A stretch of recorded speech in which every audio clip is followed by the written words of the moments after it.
Good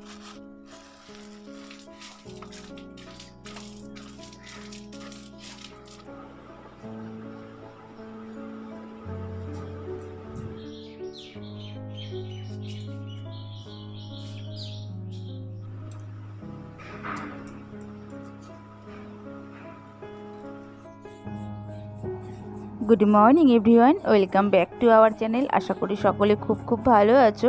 আমরাও ভীষণ ভালো আছি। আরও একটি নতুন দিন, নতুন সকাল আর নতুন একটি ভিডিওতে তোমাদের সবাইকে স্বাগত জানাই।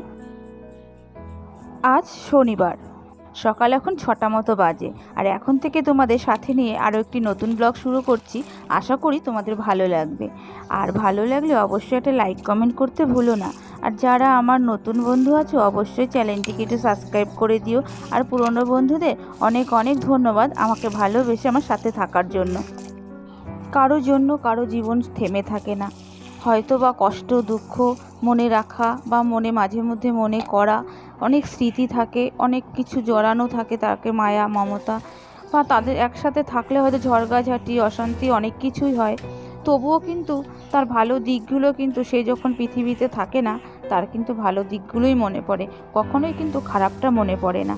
হ্যাঁ, মনে পড়ে, সেটা মানুষের যখন একা থাকা হয় সেটা কিন্তু তার খারাপটা মনে পড়ে, কিন্তু কারোর সঙ্গে যখন বলা হয় তার স্মৃতি নিয়ে কোনো কথা, তখন কিন্তু তার খারাপটা কখনোই মুখ থেকে বেরোয় না, যতই তার সাথে শত্রু থাকুক না কেন।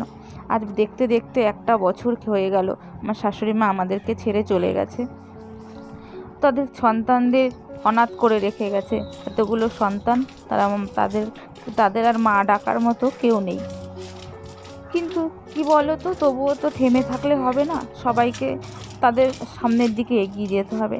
তাই আজকে সবাই সব কিছু ভুলে তার মায়ের কাজের শেষ কাজটুকু আজকে বছরের, আজকে তার মায়ের কালকে হচ্ছে রবিবার, কালকে হচ্ছে মায়ের কাজ, তাই আজকেই সব কিছু ধুয়ে পরিষ্কার করে রাখবো। তাই গোবর দিয়ে একটুখানি উঠোনটাকে, অনেকটা তো আর পেলাম না গোবর, অল্প একটু পেয়েছি, আমাদের বাড়ি যে কাজ করে ওই এনে দিয়েছে একটু, তাই একটু দিয়ে দিলাম উঠোনে। আর এখন জামা কাপড়গুলো কাচবো। কদিন ধরে মানে বাড়ি ছিলাম না বলে এইগুলো কাচা ধোয়া করা হয়নি, না হলে এতদিনে সব কাচা ধোয়া করা হয়ে যেত।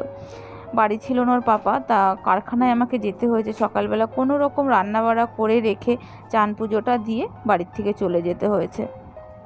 তা সেই জন্য বাড়ির কোনো কাজই হয়নি।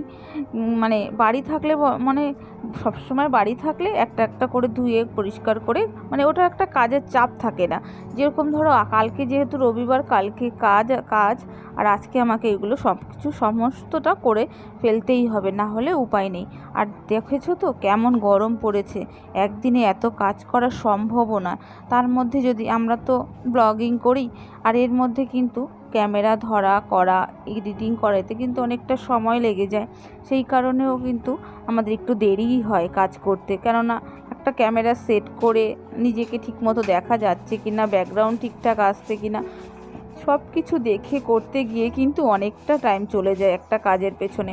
যেই কাজটা আমার 5 মিনিটে হবে সেটা কিন্তু আমার 15 মিনিট লেগেও যায়। যাই হোক, তবুও আমাদের কাজের সঙ্গে কম্প্রোমাইজ করলে চলবে না, এগিয়ে যেতে হবে। অনেকটা আশা নিয়েই তো মানুষ কোনো কাজ করে, তা সেই আশাতেই কিন্তু এখনও চালিয়ে যাচ্ছি। যদিও বা তোমাদের ভালোবাসা না পেলে কিন্তু এই কাজ এগিয়ে যাওয়া সম্ভব নয়। মানে অনেকটা সবার ভালোবাসা না পেলেও কিছু কিছু মানুষের ভালোবাসায় কিন্তু আমি এগিয়ে যাচ্ছি। অনুপ্রেরণা দিচ্ছে, মানে সাহস দিচ্ছে, ভরসা দিচ্ছে। তার থেকে বড় কী আছে বলো? মানুষ তো কোলে নিয়ে হাঁটবে না, বা আমাকে সবসময় নিয়ে তো আর গর্ব করার কিছু নেই। সবসময় এই যে একটু একটু করে ভালোবাসা বা একটুখানি অনুপ্রেরণা দিচ্ছে বা আমাকে সাহস যোগাচ্ছে যে হ্যাঁ তুমি এগিয়ে চলো, এইটুকুই অনেক। এর থেকে আর কী চাই বলো? কোনো আর কিছু চাই না। তোমাদের এইটুখানি ভালোবাসাই আমি কিন্তু এগিয়ে যেতে পারবো। যাই হোক, সকালবেলা অনেক বকবক করলাম, কিন্তু কাজ কিন্তু আমি শুরু করে দিয়েছি।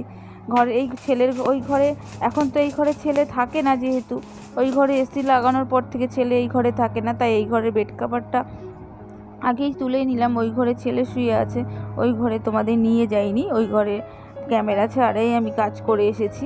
আর এই ঘরে কিন্তু আমি কাজ শুরু করে দিয়েছি। এই ঘরে ছেলে এখন থাকছে না, তাই একটু পরিষ্কার পরিচ্ছন্ন করা যাচ্ছে। যাই হোক, আমি বেড কভারটা বিছিয়ে নিচ্ছি। আর ওই দিকেও ওই ঘরে সব কিছু বের করে নিয়ে এসেছি, সবগুলো এখন ভিজিয়ে দেব। কেননা যা রোদ্দুরের তাপ, ওই দুপুরে দিলে পরে হয়তো বা শুকিয়ে যাবে, কিন্তু সকাল সকাল ধুয়ে দিলে একটু তাড়াতাড়ি শুকিয়ে যাবে। কেননা কালকে একটুও সময় পাবো না এগুলো রোদে দেওয়ার মতো, তাই একটু তাড়াতাড়ি ধুয়ে রোদে দেবো ভাবছি। তাহলে শুকিয়ে গেলে একবারে ভাঁজ করে ঘরে এনে রাখবো। কেননা কালকে তো সকাল সকালে বেরিয়ে যেতে হবে আমাদের। বলেছে, ব্রাহ্মণ বলেছে সকালবেলা 8:30 9টার মধ্যে কিন্তু কাজ শুরু করতে হবে, তাহলে আমাদের বাড়ি থেকে একটু তাড়াতাড়ি বেরোতে হবে। আর কি বলো তো, বাড়িতে কাজ হবে না, হবে হচ্ছে গঙ্গার ঘাটে। মানে এখন এবছর আর বাড়িতে কিছু করলাম না, কারণ আমাদের তো সামনে আবার গয়া যেতে হবে, যেহেতু আমার শ্বশুর শাশুড়ি দুজনেই গত হয়েছেন। এবার সেই তাদেরকে পিণ্ড দিতে হবে, কেননা তাদের শান্তি কামনার্থে তো এইগুলো করতেই হয়। তাই আমরা সামনে যাব গয়া, ওনাদের পিণ্ডটা দিয়ে আসবো। ওনাদের ছেলে, আমাদের বাড়ির সবাই যাবে, আমার ভাসুর যাবে, যা যাবে, তারপরে আমরা 3জন আছি, যাবো, ননদরা যাবে সঙ্গে, একটু মা বাবাকেও নিয়ে যাব ভাবছি। যা গরম পড়েছে, ভয়ও করছে কিন্তু মনে মনে যে আমার অ্যাকচুয়ালি বাবুর শরীরটা তো ভালো থাকে না, সবসময়ই যেন অসুস্থ, ঠান্ডা লেগে থাকে ওনার, মানে শ্বাসকষ্ট আছে তো সেই কারণেই। একটা ভালো ডাক্তারও যে এখনকার দিনে যে ভালো করে সারিয়ে দেবে এমন কোনো ডাক্তারও পাচ্ছি না। ওই আর কি, ঠেকা কাজ চলে, এরকম সব ডাক্তারের কাছে গিয়েই দিন কাটা, মানে ওষুধ খেয়ে ভালো হতে হচ্ছে। যাই হোক, বলতে বলতে জামা কাপড়গুলো কিন্তু আমি ভিজিয়ে ধুয়েও নিয়েছি, আর একটু ডেটল দিয়ে দিলাম। ওর পাপা বাড়ি ছিল না, গিয়েছিল হচ্ছে ঝাড়খণ্ড, তার জামা কাপড়ও রয়েছে, যেহেতু বাইরের থেকে এসেছে সেই কারণে একটু ডেটল দিয়ে ধুয়ে দিলাম। কেননা রোগ জীবাণুর কথা তো মানে বলা যায় না, কেননা মানুষের অনেক কিছুর এত দূরে গিয়েছে, বাস গাড়ি ট্রেন, কত মানুষই না উঠেছে। এবার কি বলো তো, সবাই আমাদের প্রিয় হলেও কিন্তু রোগ কিন্তু আমাদের একদমই প্রিয়, মানে নিজের প্রিয় হয় না, তাই না? মানুষ প্রিয় হতেই পারে, কিন্তু রোগ কিন্তু কারো প্রিয় হয় না। সেই কারণে একটু ডেটল দিয়ে সব জামা কাপড়গুলো ধুয়ে দিলাম। আর কি বলো তো, ছেলের জামা কাপড়গুলো একটু ডেটল দিয়েই দিই, কেননা ও যেহেতু মাঠে ঘাটে যায় সবসময় ঘামে, সেই কারণে একটু জামা কাপড়গুলো ডেটল দিয়েই দিই। যাই হোক, দেখো আমার এগুলো ধোয়া কমপ্লিট হয়ে গেছে, এবার যাব হচ্ছে রোদে দিতে।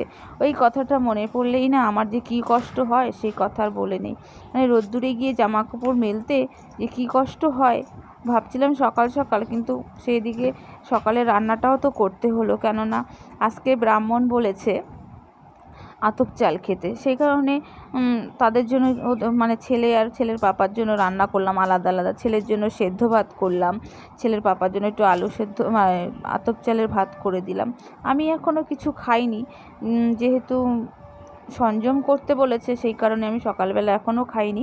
আমি একেবারে স্নান টান করে নিয়ে তারপরে রান্না করে আবার রান্না করব, তারপরে খাবো।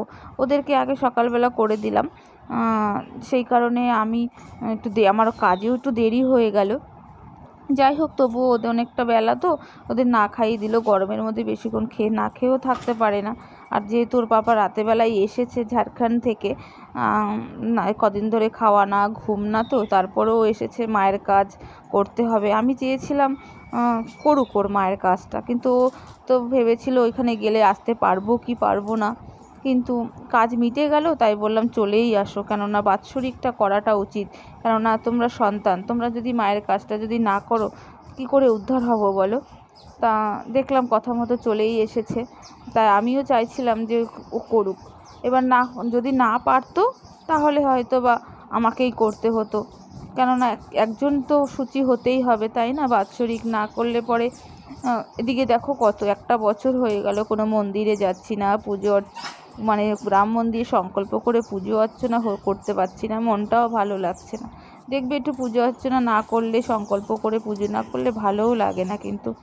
যাই হোক, আমার জামা কাপড়গুলো মেলা কমপ্লিট হয়ে গেছে। লাস্টে দেখো ওই কাঁথাটাকে নিয়ে কতক্ষণ যে মানে যুদ্ধ করলাম, সে আর কি বলবো, গরমের মধ্যে আর পারছিলাম না। আর মেশিনে দেবো এইসব জামা কাপড় না, সবসময় মেশিনে দিলে আর ভালো থাকে না, তাই ভাবলাম একটু হাতেই কেচে দিই। আর গরম আছে তো অসুবিধে, শীতে হলে পরে জল ঘাঁটতে একটু কষ্ট হয়, কিন্তু গরমের তো আর আমাদের জল ঘাঁটতে একদমই কষ্ট হয় না, সেই কারণে বসে বসে ধুয়েই দিয়েছিলাম। আর টাইম কলে একদমই জল আসছে না কদিন ধরে, ভাবলাম টাইম কলে যদি জল আসতো ধুতে আর কতক্ষণ বলো, আর কাচতে কতক্ষণই বা লাগে, কিন্তু তবুও এই একটু বাইরে বাইরে পরিষ্কার জায়গায় যদি একটু কাচা ধোয়া করা যায় দেখবে ভালোই লাগে। ওই বাথরুমের মধ্যে বসে বসে কাচা ধোয়া করতে আমার একদম ভালো লাগে না। যাই হোক, তাও কাচা ধোয়া করতে হবে। আমার কাচা ধোয়া কমপ্লিট হয়ে গেছে, এখন চলে যাব স্নান করতে। স্নান করে নিয়ে তারপর দেখো চলে এসেছি ঠাকুর ঘরে, ঠাকুরকে পুজো দিয়ে নিচ্ছি। একদমই ফুল ছিল না গাছে আজকে, শুধু কটা সাদা ফুল ছিল। তাই আবার পাশের বাড়ি এক কাকিমার বাড়িতে গেলাম, গিয়ে দেখো এই তারা ফুলগুলোই কটা নিয়ে এসেছি। বললো, কাকিমা বলছে মাঝে মধ্যে এসে নিয়ে যাস। আমি, কাকিমা আসা হয় না গো, সকালবেলা তাড়াতাড়ি করে পুজো দিয়ে দিই তো একদমই আসা হয় না, তারপরে রান্নার তাড়া থাকে। এখন তো ছেলের না স্কুল ছুটি আছে, এখন খুব একটা তাড়া নেই, তবুও দেখবে পেটের খিদের তাড়া কিন্তু সবচেয়ে বড় তাড়া। ওইটাই হচ্ছে ব্যাপার। এদিকে তো ছেলে বাড়িতে থাকে বা পড়তে গেলেও এসে যদি দেখে রান্না কেবল বসালাম খুব রেগে যায়। যাই হোক, ও সকালবেলা এটা ওটা কিছুই তো খেতে চায় না। তোমরা যারা আগের আমার পুরনো বন্ধু আছে তোমরা সবাই জানো, ও ভাত ছাড়া ও কিছুই খেতে পছন্দ করে না। যাই হোক বন্ধুরা, ভিডিওটা আজকে এই পর্যন্তই থাক। আজকের মতো টাটা, দেখা হচ্ছে নতুন একটি ভিডিওর সাথে। সবাই খুব ভালো থেকো।